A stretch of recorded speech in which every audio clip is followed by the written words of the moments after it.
అరే మామ ఏంట్రా ఎంత లేట్ చేస్తున్నావు? అక్కడ సినిమాకి టైం అవుతుంది, పద వెళ్దాం. సరేరా పద వెళ్దాం. అవును చెప్పడం మర్చిపోయాను, నువ్వు డబ్బులు ఎంత తెచ్చుకుంటున్నావురా? 500 రూపాయలు తెచ్చుకుంటున్నాను రా. 500 అంటే మరీ చీప్ గా ఉంటుందిరా, ఒక 5,000 తెచ్చుకో. ఈ రోజు అంతా బాగా లగ్జరీగా తిరగొద్దాం. అరే ఎందుకురా అంత డబ్బు? 200 సినిమా టికెట్, 100 రూపాయలు బైక్ పెట్రోల్, 200 భోజనం చేయడానికి, 500 సరిపోతాయి కదరా. ఎందుకంటావేంట్రా? నెలంతా పనిలో కష్టపడతాం, నెలకొక్కసారైనా ఇలా లగ్జరీగా బతకాలి కదరా. రే మన పక్క వీధిలో మోహన్ అన్నయ్య అని ఒక అతను ఉన్నాడు, ఆయన్ని చూసావా? రే ఆయన్ని చూసాం లేరా, ఆయనకు 2 కళ్ళు కనపడవు కదా. ఇప్పుడు ఎందుకు ఇవన్నీ, పద సినిమాకి టైం అవుతుంది. ఒక్క నిమిషం ఆగు.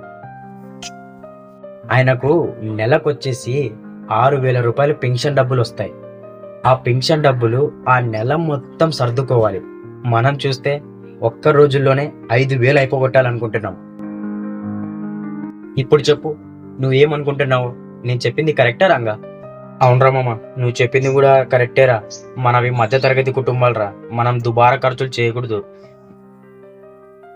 మరి నా దగ్గర సినిమా పోవడానికి డబ్బులు రేవురా, ఒక 500 ఉంటే ఇస్తావా? నీకు రేపు మా పుల్లో ఇచ్చేస్తా. రే డబ్బులు లేకుండా కానీ నిన్న రాత్రి నుంచి సతాయిస్తున్నావు కదరా సినిమాకి వెళ్దామని. డబ్బులు ఉంటేనే కూడా మామ రే రే కొట్టదు. లగ్జరీ లైఫ్, లగ్జరీగా బతుకుదాం.